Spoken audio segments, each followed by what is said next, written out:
So guys, इस video में हम समझने वाले हैं registration system, login system, sign in sign out.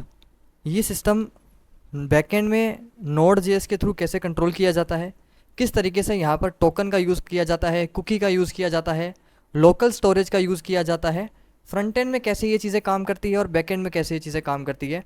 तो मैं प्रॉपर रजिस्ट्रेशन सिस्टम आज एक्सप्लेन करने वाला हूँ। डोंट वरी, इस वीडियो में हम कोड नहीं करने वाले हैं, 1% भी मैं कोड नहीं करूँगा।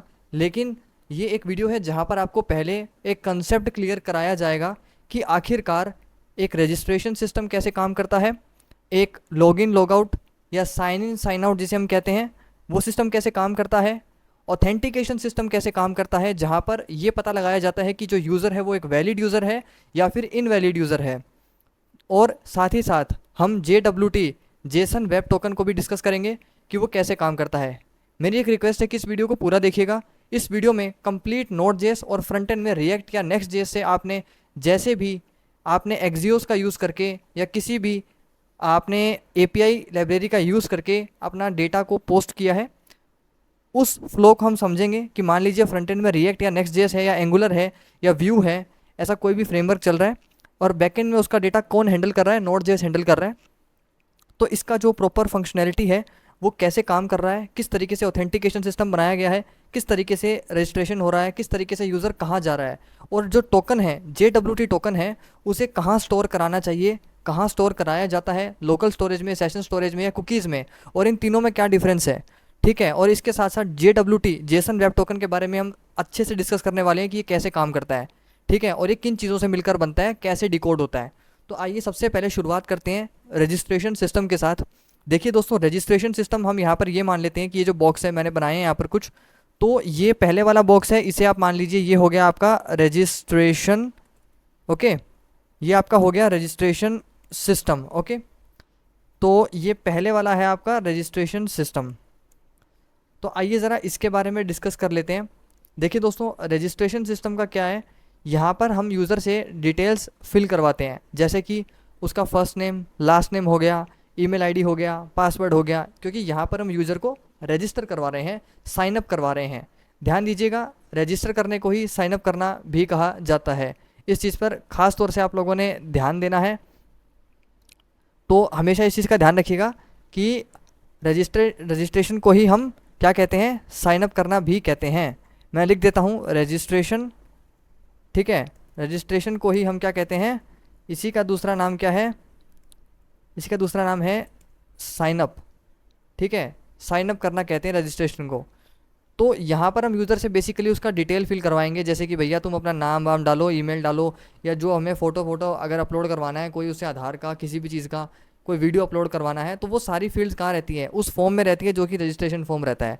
अब वंस यूज़र यहाँ पर अपनी सारी डिटेल्स डाल देता है तो क्या होता है कि ये सारी डिटेल्स कहाँ जाती हैं, ये सारी डिटेल्स जाएंगी आपकी सर्वर पर। ठीक है, सर्वर पर जाएंगी आपकी सारी डिटेल्स, और सर्वर क्या करेगा दोस्तों, सर्वर आपकी इन डिटेल्स को क्या करेगा, वो फिर चेक करेगा कि वैलिड है कि नहीं है। एक तो देखो दोस्तों, वैलिडेशन सिस्टम लगता है फ्रंट एंड में, फ्रंट एंड में जावास्क्रिप्ट के थ्रू कंट्रोल किया जाता है। ठीक है, हम वैलिडेशन लगाते हैं, रेगुलर एक्सप्रेशन लगाते हैं अलग अलग चीज़ों को चेक करने के लिए कि पासवर्ड ठीक है या नहीं है, स्ट्रॉन्ग है या नहीं है, यूज़र नेम जैसा होना चाहिए वैसा है या नहीं है, ईमेल आईडी के फॉर्मेट में है या नहीं है। तो जो भी फील्ड्स रहती है उसे एक तो कंट्रोल किया जाता है, वैलिडेशन लगाया जाता है उस पर फ्रंट एंड में। लेकिन फ्रंट एंड को अगर बाईपास कर लिया किसी ने तो होगा क्या कि बैक एंड में डेटाबेस में गलत डेटा स्टोर हो जाएगा, या डेटा हो सकता है कोई स्टोर ही ना कराए और सीधा सर्विस का यूज़ करने लग जाएगा। इस तरह ना हो, इसलिए हम ऐसी चीज़ों को रोकने के लिए बैक एंड में भी सेम वैलिडेशन लगाते हैं, सेम पैमाने पर, सेम स्केल पर बैक एंड में वैलिडेशन किया जाता है जैसा फ्रंट एंड में रहता है, ताकि हमारा फ्रंट एंड और बैक एंड दोनों तरफ से डेटा को वैलिडेट करे, और एक स्ट्रॉन्ग वैलिडेशन होने के कारण गलत डेटा डेटाबेस में स्टोर नहीं होता है, जिसकी वजह से जो डेटा होता है वो बिल्कुल प्योर होता है, बिल्कुल प्योर फॉर्म में होता है, जैसा हमें चाहिए था बिल्कुल वैसा ही होता है, मन चाहा डेटा हो देता है। अब देखिए दोस्तों, वंस आपका डेटा डेटाबेस में स्टोर हो गया है, ठीक है, अब आगे क्या होगा, ठीक है, नेक्स्ट स्टेप क्या होता है। देखिए, अब डेटाबेस में डेटा अगर आ गया है तो फिर आगे होता ये है कि अब उस डेटा का यूज़ किया जाता है यूज़र को लॉगिन कराने के लिए। लेकिन इस डेटा के अंदर हम एक चीज़ और स्टोर करते हैं दोस्तों, वो मैं आपको बताऊंगा। जैसे यहाँ पर रजिस्ट्रेशन फॉर्म से यूज़र ने जैसे ही डेटा भेजा तो होगा क्या, ये मान लीजिए ये वाला हमारा सर्वर है जो ग्रीन वाला है, ये है हमारा सर्वर। ठीक है, तो मैं यहाँ लिख देता हूँ और यहाँ पर हमारा जो है फ़ॉन्ट हम ब्लैक ले लेते हैं और यहाँ हम लिख देते हैं कि ये है हमारा सर्वर है। ठीक है, ये क्या करेगा, ये जे डब्ल्यू टी टोकन बनाएगा, जे डब्ल्यू टी टोकन बनाएगा। ठीक है, अब थोड़ा इस चीज़ को समझते हैं। देखिए रजिस्ट्रेशन का डेटा गया सर्वर पर, सर्वर ने वैलिडेट किया, ओके था, नहीं था तो उसको वो रेस्पॉन्स दे देगा 500 इंटरनल सर्वर एरर, या फिर जो भी बैड रिक्वेस्ट का एरर, जो भी एरर देना है वो दे देगा। ठीक है, लेकिन अगर डेटा सही था तो वो अपने पास स्टोर करवा लेगा। ठीक है, जैसे डेटा सर्वर में स्टोर हो जाएगा तो सर्वर क्या करेगा, एक जे टोकन बनाएगा। एक क्या बनाएगा, ये जे टोकन जिसको हम बोलते हैं, एक जे टोकन बनाएगा। इसके अंदर क्या होगा, यूज़र का डिटेल्स होगा। किस तरीके का डिटेल्स होगा, इसके अंदर यूज़र का अगर प्रोफाइल पिक्चर डलवाया है तो उसका यूआरएल होगा, ताकि अपनी वेबसाइट में हम यूज़र का प्रोफाइल पिक्चर डिस्प्ले करवा सकें प्रोफाइल के सेक्शन में। अगर यूज़र का फुल नेम लास्ट नेम डलवाया है तो वो होगा। इसके बाद यूज़र का वो इन्फॉर्मेशन जे टोकन के अंदर होता है जिसकी फ्रंट एंड में डिस्प्ले कराने की ज़रूरत होती है। अब मैं चाहता हूँ ना कि जैसे ही मैं सक्सेसफुली रजिस्ट्रेशन कर लूँ, यहाँ रजिस्ट्रेशन के ऊपर मैं आप देखिए, जैसे ही मैं सक्सेसफुली रजिस्ट्रेशन कर लूँ तो अभी तो मैंने रजिस्ट्रेशन किया ही है ना नया नया, तो मैं लॉगिन करने थोड़ी जाऊँगा। अगर मेरा रजिस्ट्रेशन सक्सेसफुल हो जाता है तो डायरेक्ट मुझे होम पेज पर भेज दिया जाएगा। ठीक है, तो ऐसे में होम पेज पर जब भेजा जाएगा तो जाहिर सी बात है कि होम पेज पर मेरी कुछ इन्फॉर्मेशन, मेरा कुछ डिटेल्स भी तो डिस्प्ले कराया जाएगा ना, जिससे कि मुझे पता चले कि हाँ भाई मेरा रजिस्ट्रेशन हो गया है। और होम पेज पर अब मेरा जो डिटेल्स है वो डिस्प्ले हो रहा है। तो उन डिटेल्स में क्या चीज़ें होती है, जनरली यूज़र का नाम होता है, यूज़र का फर्स्ट नेम लास्ट नेम होता है, उसका ईमेल आईडी होता है, उसका फ़ोन नंबर होता है, उसका फ़ोटो होता है।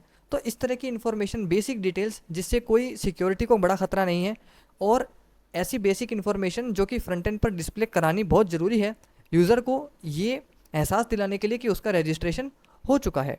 हम उसकी इन डिटेल्स को फ्रंट एंड पर एक जे जेसन वेब टोकन के ज़रिए भेजते हैं, और ये टोकन को फ्रंट एंड में जा कर के डिकोड किया जाता है। ठीक है, अब डिकोड होता कैसे है, सबसे पहले आइए थोड़ा सा जे के बारे में समझते हैं। मैं कुछ रैंडम कैरेक्टर टाइप करता हूँ, एक डॉट देता हूँ, दूसरा टाइप करता हूँ, एक डॉट देता हूँ, तीसरा टाइप करता हूँ। ठीक है, अभी मैंने क्या किया कि मैंने कुछ रैंडम कैरेक्टर्स को ऐसा टाइप किया।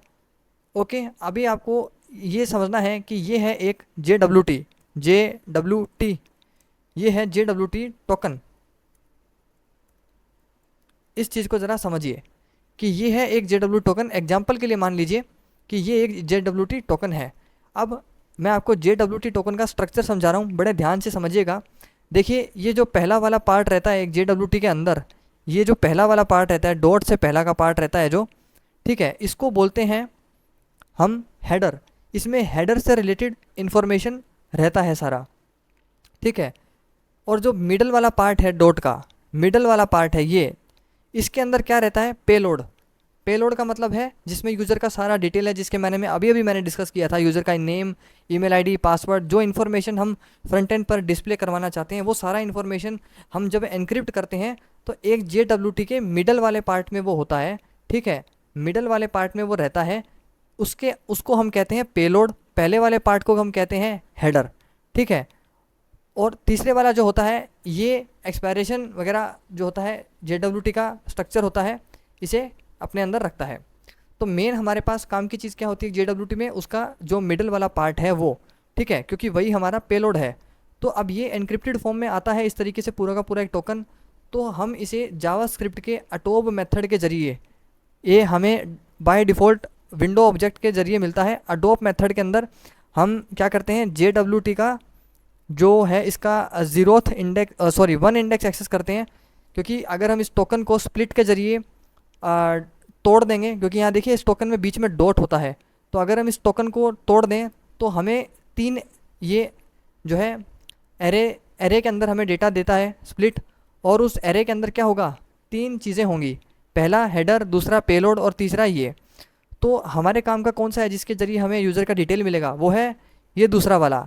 हमारे अकॉर्डिंग दूसरा है, लेकिन एरे में तो इंडेक्स 0 से स्टार्ट होता है, तो यानी कि हमें अगर इसका 1 एक्सेस करना होगा तो हमें बीच वाला पेलोड मिल जाएगा एनक्रिप्टेड। फिर हम उसे एटोब में पास कर देंगे तो एटोब क्या करेगा, उस एनक्रिप्टेड डेटा को डिक्रिप्ट कर देगा और जेसन फॉर्मेट में वो डेटा हमें मिल जाएगा। और फिर उस जेसन फॉर्मेट वाले डेटा को हम जहाँ चाहें वहाँ अपने फ्रंट एंड में डिस्प्ले करवा सकते हैं। अब ये तो हो गया कि जब ताज़ा ताज़ा रजिस्ट्रेशन होता है तब JWT सर्वर कैसे डेटा स्टोर कराता है और JWT बना करके दे देता है। लेकिन यहाँ पर एक और चीज़ है दोस्तों जो मैं आपको बताना चाहूँगा, और वो ये है कि जब ये JWT टोकन बनता है ना, जब ये JWT टोकन बनता है तब एक चीज़ समझिएगा, ये JWT टोकन उसी वक्त सर्वर में स्टोर भी करवाया जाता है। ठीक है, जैसे ये JWT टोकन बनेगा उसी वक्त इस JWT टोकन को सर्वर में स्टोर भी करवाया जाएगा। ठीक है, सर्वर में स्टोर भी करवाया जाएगा। अब ऐसा क्यों करवाया जाएगा ये मैं आपको अभी बताता हूँ। ये इसलिए करवाया जाएगा ताकि अभी तो यूज़र लॉगिन हो गया और इस JWT टोकन के अंदर मान लीजिए मैंने कहा था कि जैसे यूज़र लॉगिन होता है तो उसे 1 दिन के लिए लॉगिन रहने दिया जाए। कितना दिन के लिए? 24 आवर के लिए यूज़र को लॉगिन रहने को दिया जाए। तो 24 घंटे के बाद यूज़र ऑटोमेटिकली लॉग आउट हो जाएगा, क्योंकि JWT टोकन के अंदर क्या होता है, एक्सपायरेशन टाइम होता है जो कि ये बताता है कि ये टोकन एक्सपायर कब होगा। ठीक है, तो जब ये टोकन का टाइम आ जाता है एक्सपायर होने का तो ये टोकन किसी काम का नहीं रहता है, ये एक्सपायर हो जाता है। अब इस टोकन को सर्वर में स्टोर कराने का क्या मतलब था, वो ये था कि रजिस्ट्रेशन के टाइम जब ये टोकन सर्वर में स्टोर हो गया और जब ये टोकन हमने फ्रंट एंड पर भेज दिया, ठीक है, और फ्रंट एंड पर ये टोकन कहाँ स्टोर होगा, फ्रंट एंड पर ये टोकन 2 जगह स्टोर होता है, या तो लोकल स्टोरेज में स्टोर होता है या फिर कुकीज़ में स्टोर होता है। सेशन स्टोरेज में कभी स्टोर नहीं होता, क्योंकि सेशन स्टोरेज जो होती है ना वो रीलोड करने पर या फिर जैसा कि एक सेशन चलता है वो पूरा हो जाने पर ख़त्म हो जाती है। ठीक है, इसीलिए सेशन स्टोरेज में कभी भी स्टोर नहीं कराना। JWT टोकन या तो लोकल स्टोरेज में स्टोर कराओ, क्योंकि ब्राउज़र क्लोज होने के बाद भी लोकल स्टोरेज का डेटा क्लियर नहीं होता, उसे मैनुअली क्लियर करना पड़ता है। ठीक है, एक तो ये। दूसरा कारण, कुकीज़ में भी सेम चीज़ है, लेकिन कुकीज़ में डेटा तभी क्लियर होता है जब उसके अंदर उसका एक्सपायरेशन टाइम सेट किया जाए या फिर उसे मैनुअली क्लियर किया जाए। ठीक है, या कोड के थ्रू उसे क्लियर करा जाए। तो इन्हीं कारणों की वजह से जो JWT टोकन होता है उसे लोकल स्टोरेज या फिर कुकीज़ के अंदर स्टोर करवाया जाता है। तो इस चीज़ को हमेशा याद रखिएगा। अब जब वो टोकन सर्वर में स्टोर हो गया था और फ्रंट एंड में लोकल स्टोरेज या कुकीज़ दोनों में से किसी भी एक जगह स्टोर करा लिया गया था, तो समझने वाली बात यह है कि जब भी यूज़र अब लॉग आउट होगा या लॉग आउट होने के पहले कभी भी अब यूज़र अगर वेबसाइट पर इस सर्वर पर रिक्वेस्ट डालेगा तो क्या होगा, हेडर्स के थ्रू। किसके थ्रू, मैं लिख देता हूँ। ये चीज़ लोगों को समझ नहीं आती है और यही चीज़ मैं बताना चाहता हूँ कि डेटा कैसे जाएगा। देखिए, डेटा जाएगा आपका, मैं यहाँ लिख देता हूँ, हेडर्स। जब भी आप एक्सियोस रिक्वेस्ट करते हो ना किसी डेटा का, क्या करते हो, एक्सियोस रिक्वेस्ट करते हो, तो उसमें आपको एक एक्सियोस रिक्वेस्ट करने के साथ साथ आपको हेडर्स नाम का भी एक प्रॉपर्टी मिलता है। उस हेडर्स नाम के प्रॉपर्टी के अंदर आप जो है क्या करते हो, आप अपना JWT टोकन मैं लिख देता हूँ, JWT। ये JWT आप अपना लोकल स्टोरेज से निकालते हो या कुकीज़ से एक्सट्रैक्ट करते हो, निकालते हो, और ये JWT भी रिक्वेस्ट के साथ सर्वर पर भेज देते हो।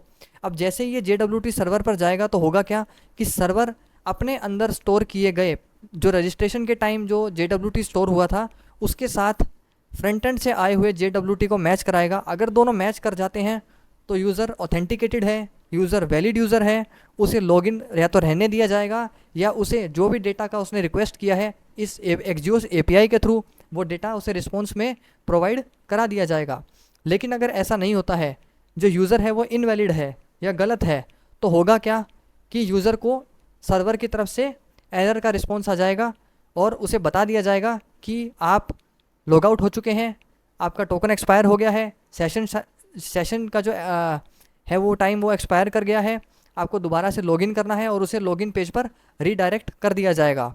तो इसी तरीके से जब यूज़र फर्स्ट टाइम नया नया रजिस्ट्रेशन करता है तो सर्वर का ये लॉगिन लॉग आउट वाला सिस्टम काम करता है।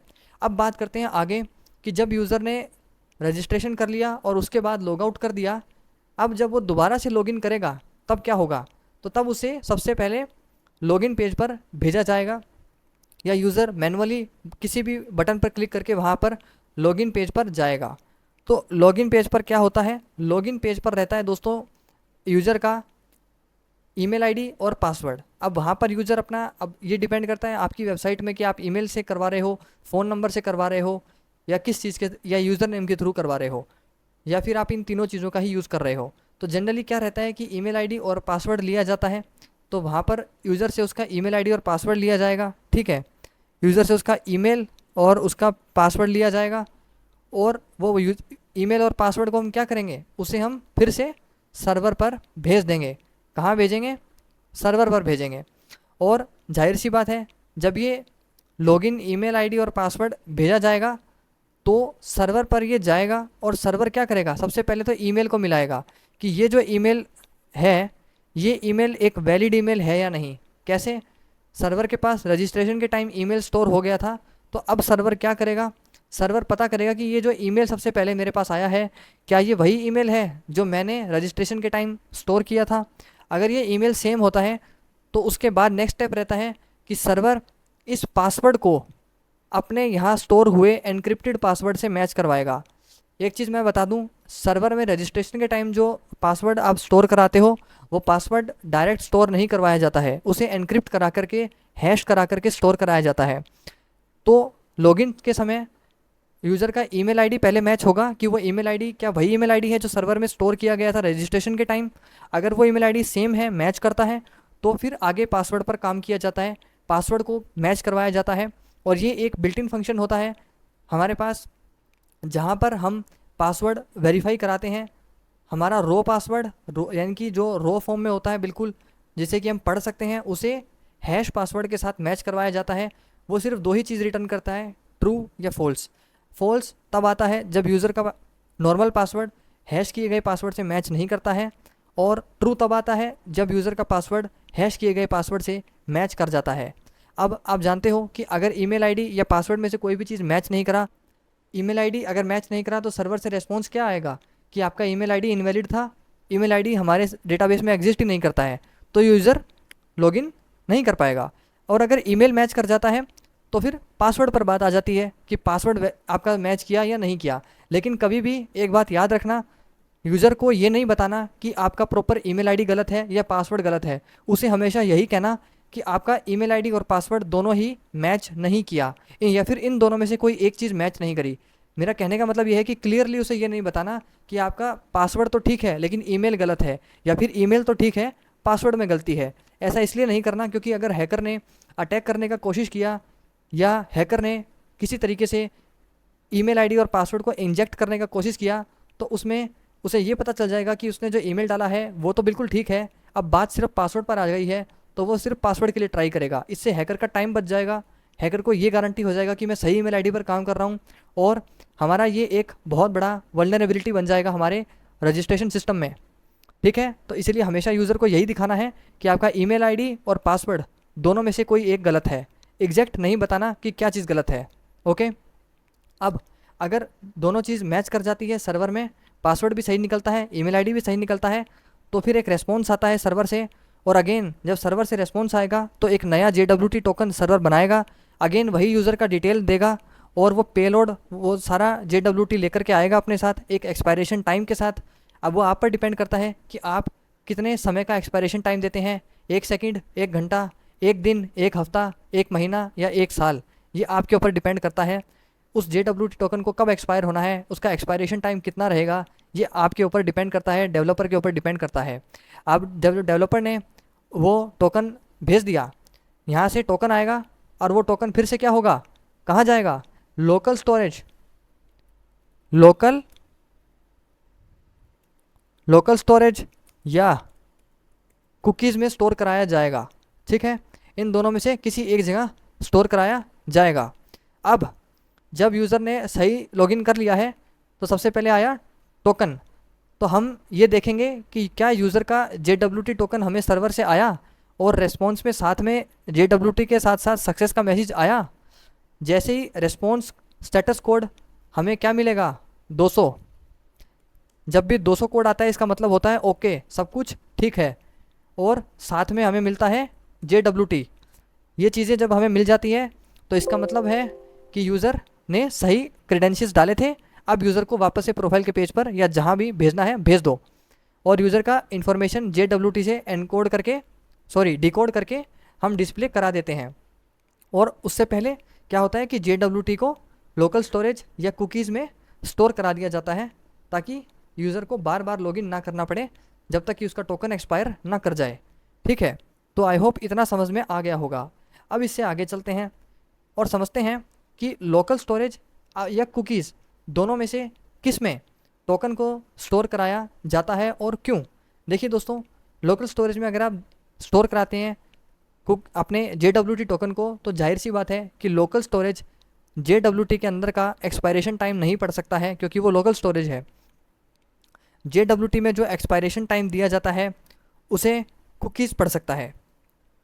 तो कुकीज़ के अंदर जनरली कुकीज़ के अंदर जो JWT होता है उसे स्टोर कराया जाता है, ताकि कुकीज़ उसका एक्सपायरेशन टाइम पढ़ सके। आप चाहो तो 10 साल बाद का भी टाइम दे सकते हो।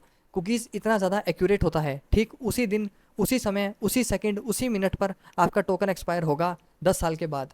यानी कि आप इतना लंबा टाइम भी दे सकते हो एक टोकन के एक्सपायरेशन का, लेकिन इतना लंबा समय दिया नहीं जाता है। ये लॉगिन लॉगआउट के लिए ज़्यादा से ज़्यादा यूज़र को कहीं कहीं 1 घंटा, कहीं कहीं 1 दिन, 2 दिन या 3 दिन का एक सेशन दिया जाता है, जिसके बाद यूज़र ऑटोमेटिकली लॉगआउट हो जाता है। ऑटोमेटिकली लॉगआउट इसलिए हो जाता है क्योंकि यूज़र जब लॉगिन रहता है तो वो सर्विस का यूज़ करता है, प्रोफाइल पेज का यूज़ करता है। तो मैं दिखा देता हूँ। मान लीजिए यूज़र, यह है प्रोफाइल पेज, इसका यूज़ कर रहा है। ठीक है, तो प्रोफाइल पेज का जब यूज़र यूज़ कर रहा है ना, तो होगा क्या कि हर यूज़ के साथ साथ जो इसका इसका जो रिक्वेस्ट सर्वर पर जाएगा, तो जाहिर सी बात है कि सर्वर पर रिक्वेस्ट कभी भी खाली नहीं जाता है। डेटा के साथ साथ लोकल स्टोरेज या कुकीज़ में स्टोर किया गया जो JWT है वो भी साथ में जाएगा। तो जब JWT साथ में जाएगा हेडर्स के अंदर, तो होगा क्या कि सर्वर JWT को वेरीफाई करेगा कि क्या ये वही JWT टोकन है जो मैंने जनरेट किया था। अगर ये वही है तभी उसे वैलिड माना जाता है। अगेन अगर टोकन इनवैलिड हो गया तो यूज़र क्या होगा, प्रोफाइल पेज से हटा दिया जाएगा। ठीक है, और सर्वर के ज़रिए ही यूज़र के कुकीज़ को क्लियर करा दिया जाएगा और उसके कुकीज़ में से जो है JWT टोकन को डिलीट कर दिया जाएगा। ठीक है, अब मान लो एक सिचुएशन यहाँ ऐसी आती है कि यूज़र ने लोकल स्टोरेज या कुकीज़ में से, कोई टेक्निकल बंदा है, उसने क्या किया, लोकल स्टोरेज या कुकीज़ में से JWT टोकन को कॉपी पेस्ट करके कहीं रख लिया, और उसने सोचा कि मैं अब कभी भी अपनी मर्ज़ी से कॉपी पेस्ट करके ब्राउज़र के लोकल स्टोरेज या कुकीज़ में मन चाहे वक्त पर लॉगिन कर जाऊंगा। लेकिन ऐसा होगा नहीं। पहला तो एक्सपायरेशन टाइम उसे रोक देगा, और दूसरा ये कि जब सर्वर में एक JWT टोकन को स्टोर करवाया जाता है ना, तो उसके एक्सपायरेशन टाइम के साथ साथ उस टोकन को रिफ़्रेश कर दिया जाता है। इसे कहते हैं टोकन रिफ़्रेश करने वाला फंक्शनैलिटी।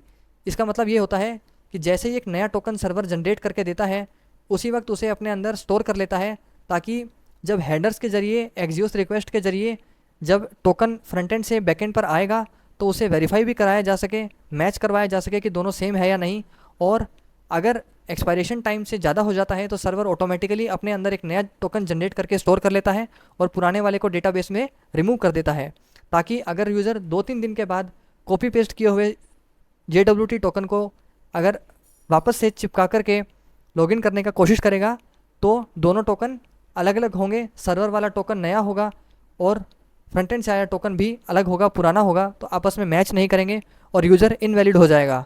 और ऐसे केस में यूज़र लॉगिन नहीं कर पाएगा, या अगर ऑलरेडी लॉगिन था तो वो प्रोफाइल पेज से हटा दिया जाएगा, एंड वंस अगेन उसका लोकल स्टोरेज या कुकीज़ स्टोरेज दोनों को क्लियर कर दिया जाएगा।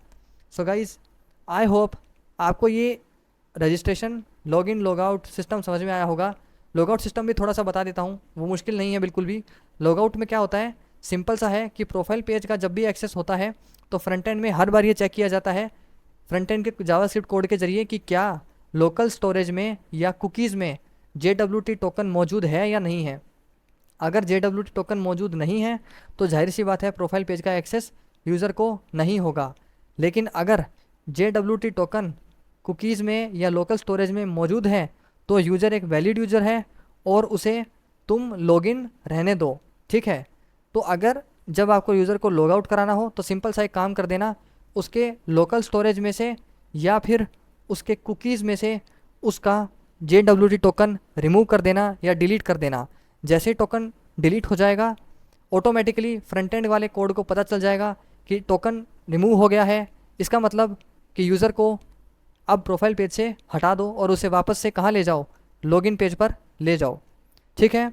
तो इस तरीके से रजिस्ट्रेशन सिस्टम काम करता है, सर्वर काम करता है, ईमेल काम करता है आपका, और प्रोफाइल पेज वाला सिस्टम काम करता है। अब सबसे इम्पोर्टेंट कंसेप्ट मैं बता देना चाहता हूँ आपको, और ये है कि अब सर्वर पर कैसे रीड किया जाता है कि क्या आया। देखिए दोस्तों, सर्वर पर रीड करने का तरीका मैं आपको बता रहा हूँ कि सर्वर कैसे रीड करता है।